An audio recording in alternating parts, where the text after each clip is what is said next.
Dan ini cukup sering terjadi. Kayaknya semua makeup artist sering banget ngalamin kondisi ini. Apalagi makeup artist yang masih di level tertentu. Jadi kayaknya gue udah pengen stop ngejob. Karena memang udah pack banget, over udah banget. Wah, itu beda banget. Beda banget. Profesi yang belum dilihat kayak cuma profesi pelengkap gitulah di mata masyarakat tuh kayak ya profesi yang nggak dilirik gitu.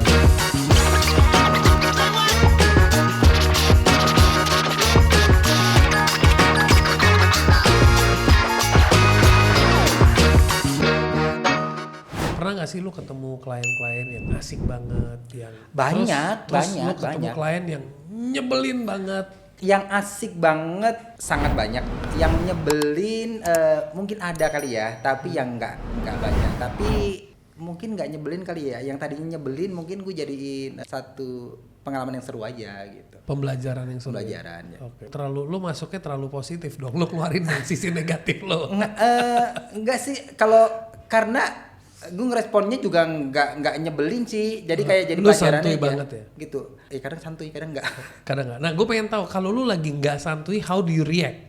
Lu tuh tipe orang yang gimana kalau lagi kesel? Kalau lagi kesel, kalau lagi kesel gimana Li? Itu nanya asisten gue tuh. Gimana Li? Gue kalau lagi kesel Li. Lu itu tipenya lebih banyak nyerocos, quiet, ngambekan. Apa ya, gue kalau lagi kesel, gue nggak pernah kesel deh kayaknya deh. Masa manusia nggak mungkin nggak pernah kesel. Kalau lagi kesel ya bisa marah, kadang spontan marah. Yeah, how do you manage that? How do you manage feeling seperti lu marah, ego lu kesentuh atau ketoel terus dan sebagainya? How do you manage that? Kalau dulu bisa jadi marah spontan gitu ya, udah refleks aja marah gitu. Kalau sekarang itu nggak pernah marah. Lu kayaknya orang-orang Sunda yang santuy yang sebenarnya gue kan keras nih. Lu sebenarnya keras. Gue tuh keras gitu, tapi kalau sama tim tuh nggak yang pernah marah gitu, enggak. Gitu. Jadi kalau misalkan ada sesuatu yang gue nggak enak, utamanya sama tim kan, sama tim ada sesuatu yang nggak enak itu cuman ngelus dada aja gitu. Terus kadang gue mikirnya ini apa yang mesti gue benerin dari diri gue ya gitu. Oke. Lu lebih ke self reflection ya. Betul gitu. Jadi kayak kadang misalkan kayak gini nih, misalkan gue gregetan gitu ya, gregetan sama salah satu tim yang mungkin kerjanya kurang maksimal gitu, yang gue pikirin kenapa ya belum maksimal gitu, atau mungkin seharusnya hire orang yang levelnya lebih tinggi dari dia, atau mungkin apa karena gajinya rendah gitu. Lu coba mencari apa yang kira-kira bisa gue lakukan untuk betul gitu. Jadi kayak marah sih kayaknya enggak sih. Itu ciri-ciri orang yang mindsetnya udah merdeka tuh. Gitu ya. Ciri-cirinya begitu. Mindset merdeka ya. Enggak sih, nggak pernah marah sih. Berarti lu dulu banyak makan dalam. Hitungannya makan dalam kan, dipendem kan? Iya mungkin ya. Iya.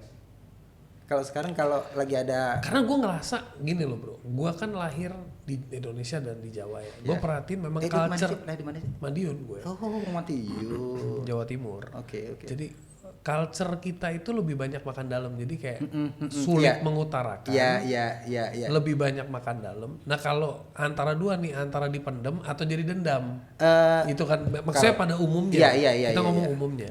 Nah, when you handle clients yang super cerewet, yang super critical, yang suka ngatur-ngatur, padahal makeup artisnya lu bukan dia gitu kan. Nah itu gimana?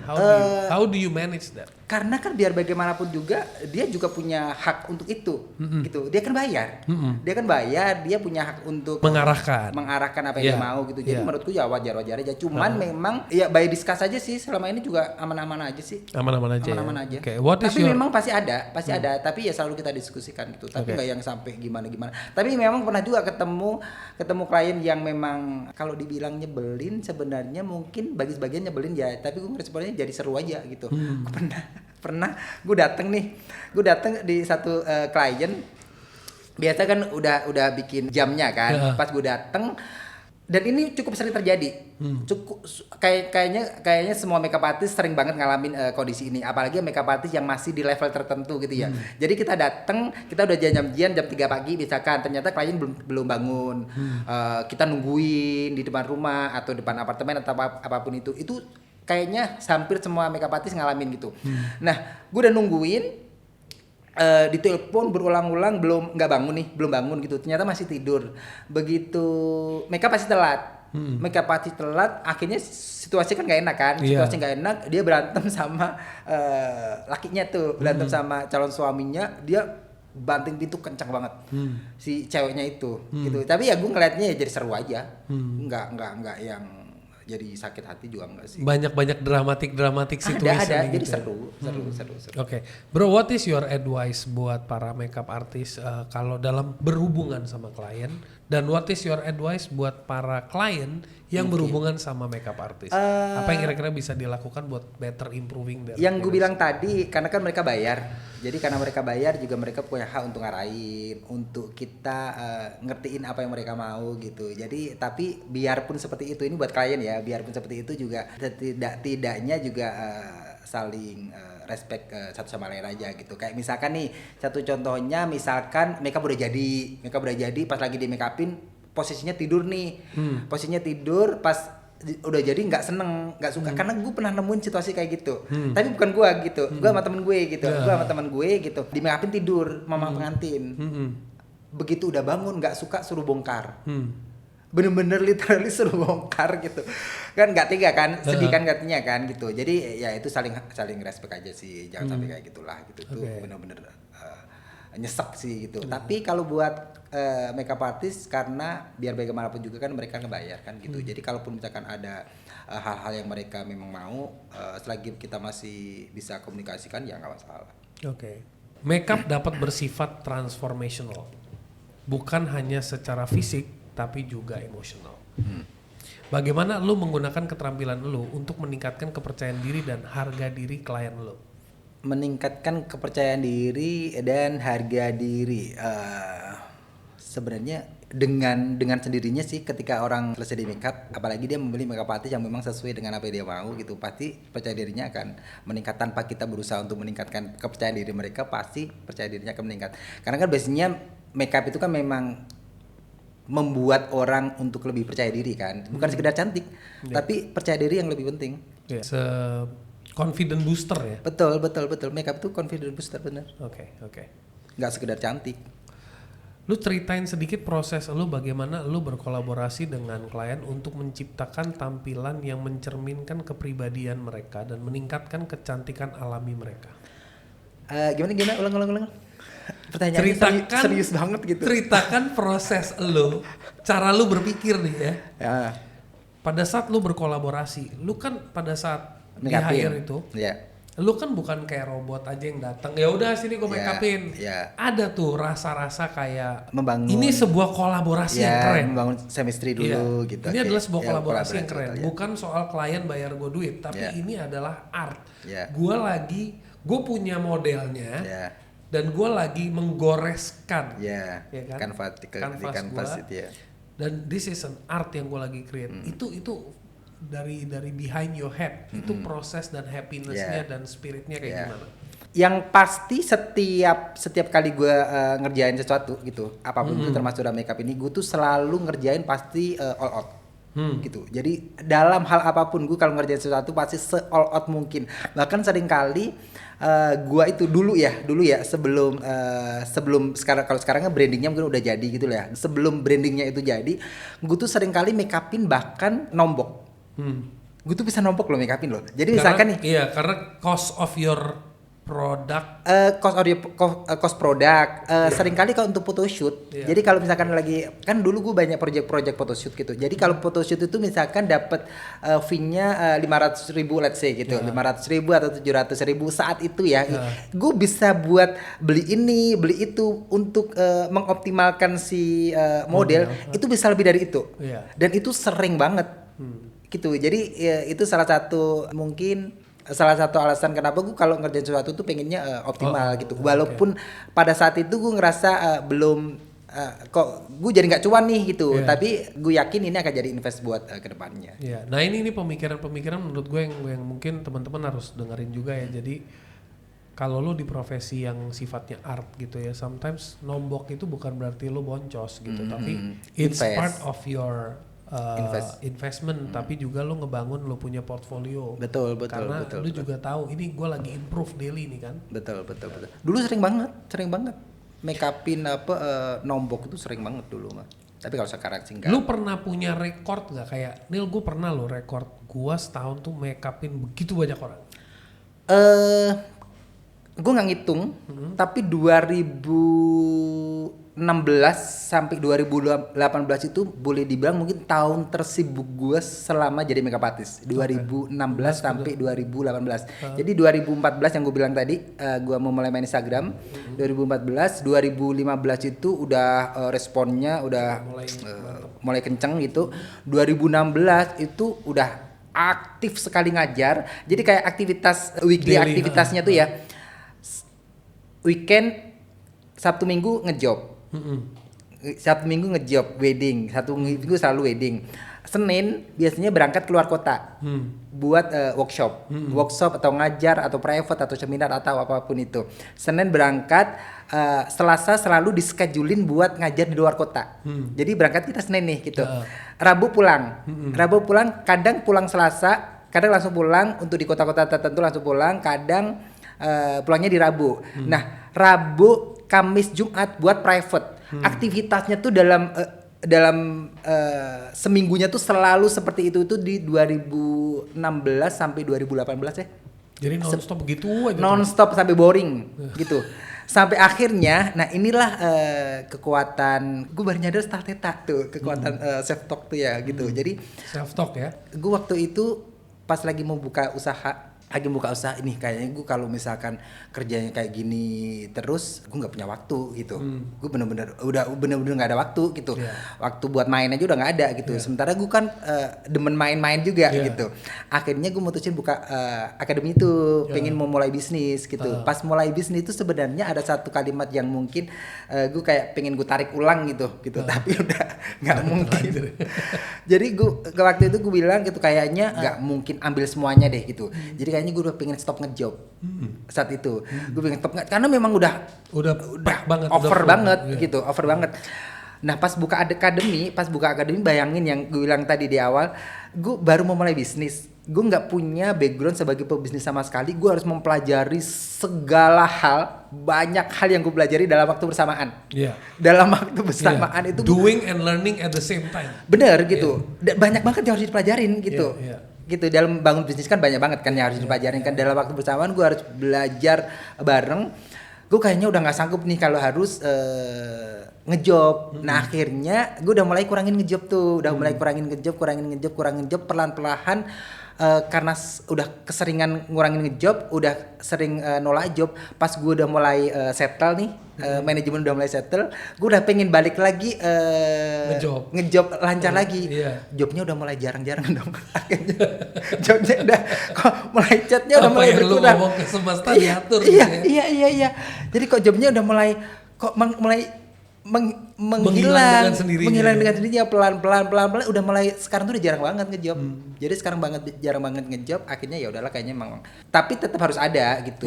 Tetap di-schedulein sebulan sekali 2 kali tetap harus ada gitu. Tapi lebih banyak fokus ke bisnis sekarang.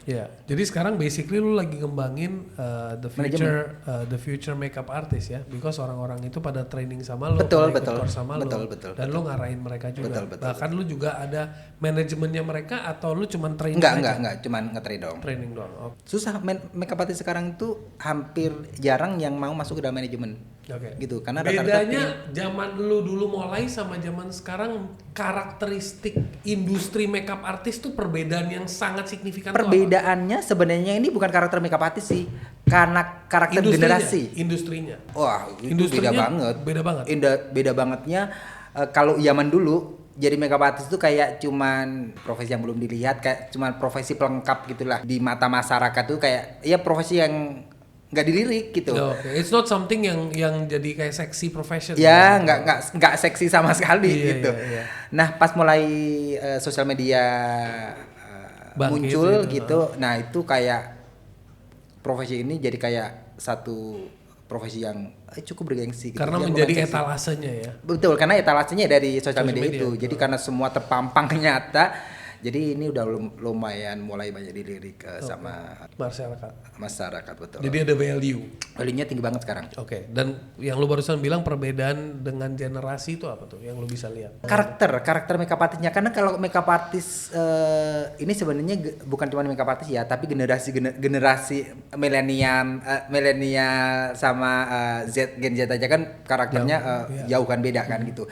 Nah kalau yang gue lihat yang makeup artist peranakan Gen Z ini pengennya cepet-cepet kalau sekarang tuh. Jadi jarang makeup artist itu yang melalui prosesnya kayak makeup artist zaman itu tuh jarang banget. Jadi kalau sekarang tuh ngerasa dengan belajar gue udah bisa makeup, gue udah langsung jadi makeup artist, job udah langsung bertangan gitu. Okay. Nah kalau sekarang tuh kayak gitu, jadi kayak harus melalui proses yang panjang itu, kayaknya banyak yang akhirnya give up, nggak punya mental untuk itu ya. Betul, jadi mentalnya nggak sekuat dulu. Iya. Dan kedua karena artis ya, namanya makeup artist, becoming an artist itu ada jam terbangnya. Iya, betul. Lu nggak bisa jadi artis cuman modal lu ikut kursus dapat sertifikat terus lu klaim lu artis. Betul. Itu adalah lu belajar tekniknya. Proses brandingnya lama. Lama. Nah sekarang banyak yang ngerasa kayak gitu, tapi kan itu cuma generasi anak-anak sekarang kan kayak gitu. Jadi pengennya serba cepat gitu. Jadi kayak nggak mau kalau harus berlama-lama gitu. Tapi klien-kliennya juga sekarang kalau di make upin juga maunya cepet atau mereka lebih sabar atau beda juga dari karakteristik klien? Kalau karakteristik klien sekarang lebih detail dibanding zaman dulu. Gue zaman dulu tuh gue kalau make upin ya, sebelum make upin wedding ya. Jadi kalau make upin party misalkan ngejob itu tuh bisa, gue kan make up hairdo. Make up hairdo tuh bisa 6 orang, 5 orang gitu dalam waktu bersamaan. Jadi sekali ngejob itu ngantri 5 orang, 6 orang make up hairdo, bayangin. Nah sekarang tren itu udah nggak ada. Gitu. One person one artist betul gitu. Nah paling ya mentok-mentok 2 gitu. Udah nggak ada lagi tren kayak dulu gitu, karena sekarang maunya detail, beda sama era itu. What is your advice ke audience? What is your advice to audience yang mau masuk menggeluti profesi? Profesi makeup artist.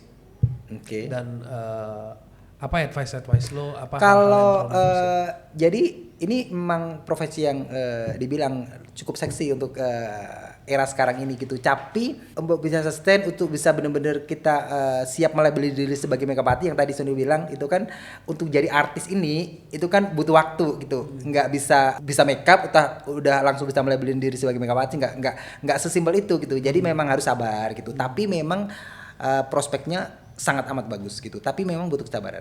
Dan marketnya memang masih besar. Marketnya luar biasa. Marketnya luar biasa karena dari gue kan ngajar nih, gue punya sekolah gitu, yang mana dari 100% murid yang akhirnya bener-bener fokus, akhirnya melanjutkan jalur ini sebagai makeup artist, itu paling gak ada 10%. Gitu. Akhirnya sebenarnya memang peminatnya tinggi, tapi tidak banyak yang punya kompetensi dan kesabaran. Ya, bukan kompetensinya gitu. Kalau kompetensinya sebenarnya selesai lulus belajar, punya kompetensi gitu. Tapi banyak yang nggak sabar, gitu. Nah, banyak yang nggak sabar membangun brandingnya itu. Sementara untuk bisa sampai di level yang kita mau, butuh branding yang memang harus sabar, gitu. Nah, banyak yang nggak sabar. Makanya sebenarnya ini potensinya itu masih besar sekali gitu. Karena dari 100% orang belajar di akademi ya, di Arman Akademi ya, paling nggak ada 10% yang akhirnya benar-benar serius. 3 hal yang bisa lo kasih ke audience kalau mau jadi profesi, apa yang paling penting yang perlu dipegang? Fokus. 1. Konsisten. 2. Jangan cuma latah. Yang ketiga apa? Jangan cuma latah aja. Jadi jangan ikut-ikutan. Jadi kalau pengen jadi makeup artist, jangan setengah-tengah. Emang niatnya gue pengen jadi makeup artist terus jadi makeup artist. Kalau cuma setengah-setengah nggak usah. Oke. Siap. Jangan setengah-tengah tuh, coba-coba. Karena kalau setengah-tengah hasilnya pasti setengah-setengah juga. Iya. Nggak maksimal. Bahkan kalau setengah-setengah hasilnya bisa seperempat juga ya. Bisa 1/8. 1/8. Gue turunin lagi. Thank you bro. Thank you. Semoga bermanfaat. Next akan ada mungkin episode lagi tentang product building ya, hopefully ya. Amin. Okay. Thank you so much bro, udah mengisi, dan semoga banyak orang terinspire untuk ikut kelas lo. Amin. Bisa menjadi sukses. Amin. Thank you.